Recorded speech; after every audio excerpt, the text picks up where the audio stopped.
Hi everyone and welcome back to my channel, Coloring and Comments, a channel where I color in mandalas and talk to you about various topics that are on my mind. But before we delve into today's topic, I just want to start by saying I am so sorry that I've been gone for so long. I've just had to work through some things and sort some things out.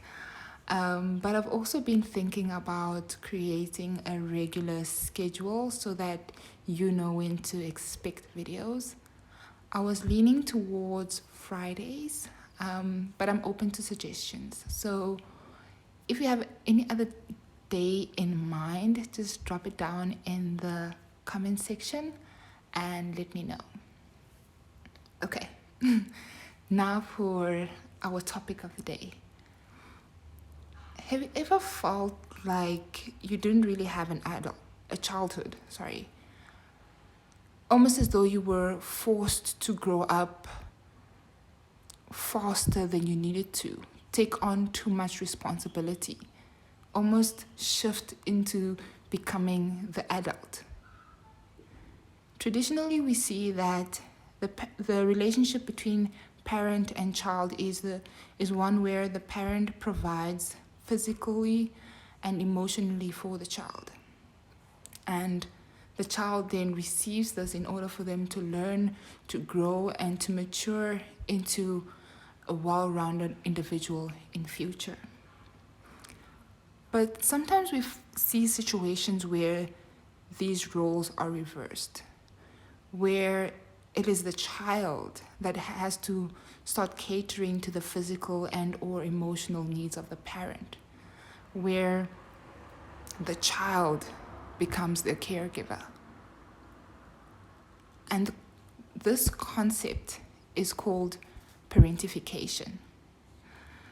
The concept of parentification was coined by a Hungarian-American psychiatrist. I will not butcher his surname, but his name is Ivan. I will make sure to write his full name in the description box so that you can go out and read some of his work. But basically, I'll say Dr. Ivan says that parentification is a process where the child is obliged to act like the parent towards the parent themselves or towards the siblings. And parentification can happen suddenly and unintentionally. Situations where the parent becomes ill and the child has to take over, or the parent works too much and the child has to ensure that they are there for the siblings or they are there for themselves. And although there's so many examples of how one can be parentified, parentification is grouped into happening in two different ways.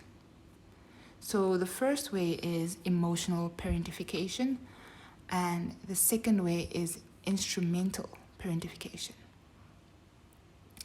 So emotional parentification is where the child is forced or feels compelled to meet the emotional needs of the parent or of their siblings, while their own emotional needs go unmet.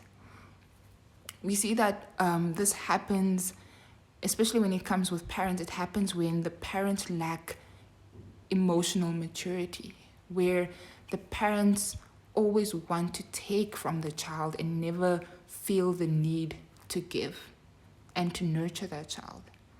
And a lot of the times, these are households where there's not a lot of stability, not a lot of maturity, and therefore the child assumes that space as the more mature and responsible individual. What makes it worse is because a lot of parents that are emotionally underdeveloped or emotionally immature are very engrossed in their own world, very engrossed in their own emotions and in their own feelings, that they either don't see or they simply don't care about the needs of that child. The second form is instrumental parentification, and this is where the child has to cater or meet the physical needs of the family. And this can be in different ways. This can be in cooking and cleaning the household. And here I'm not talking about normal everyday chores. I'm talking about basically running the household, right? Or this can be in the form of getting a job in order to sustain the household. Again, this situation happens for a lot of reasons.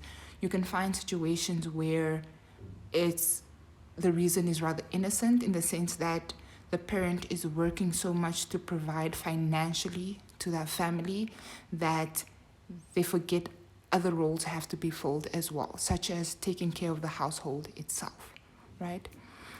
But also, they can also stem from when a parent is ill or suffers from a disability. But most often than not, they say that this happens especially when a parent suffers from addiction. So we know that with addiction, the addict becomes very engrossed in their own world and fails to take care of others, let alone themselves. And some argue that, parentification is not so bad because it teaches children to be responsible. It teaches children to know how to behave in certain situations.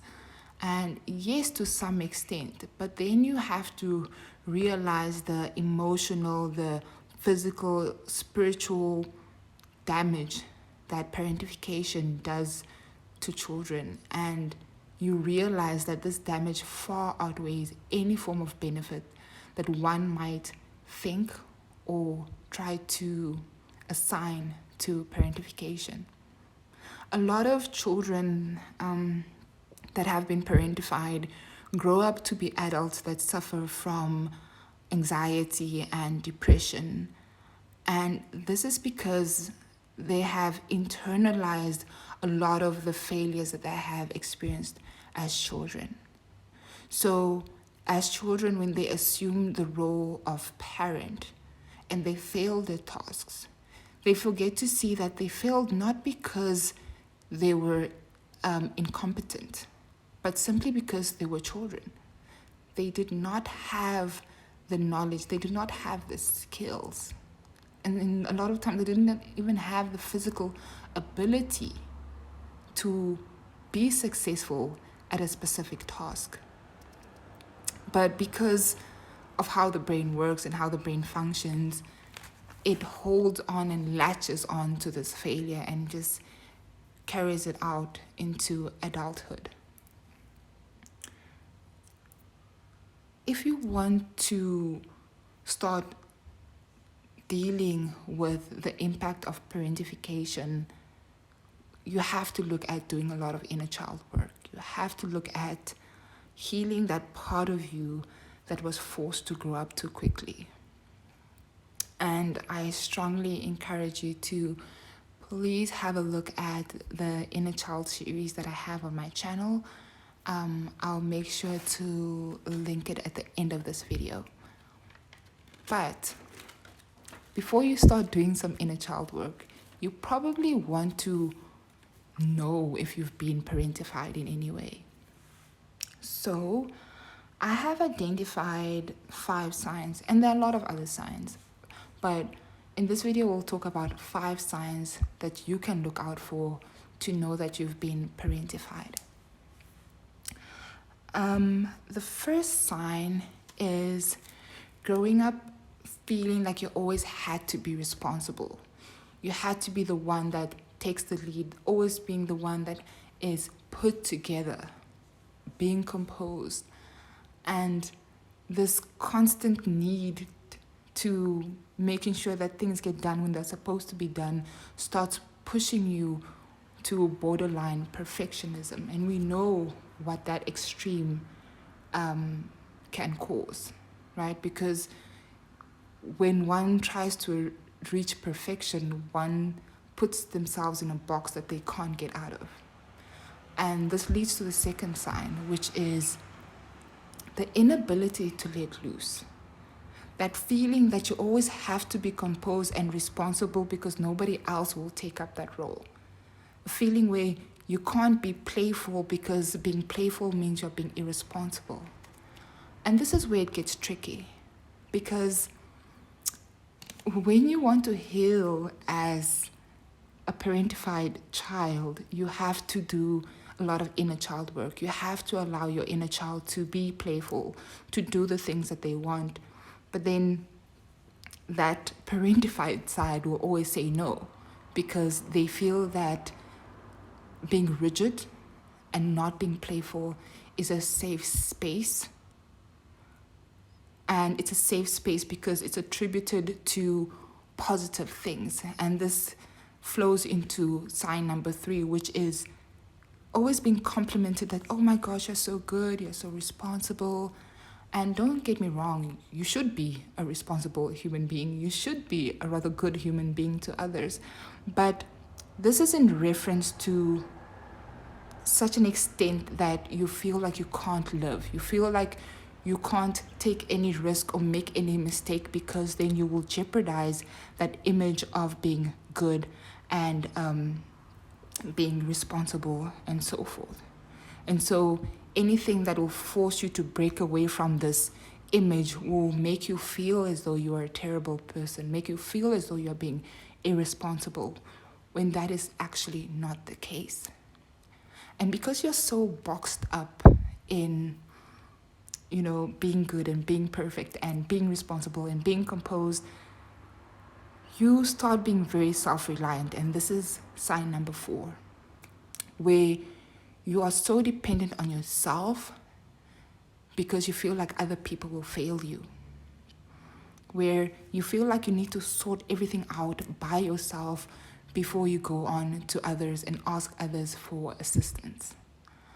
And it was only the other day when someone pointed it out to me that I actually tend to do this. I tend to solve a problem by myself, go out to individuals and ask, in quotation marks, for assistance, and then steer them through conversation into reaching the same conclusion that I reached, because I don't want them to give me another suggestion that might lead to failure, right?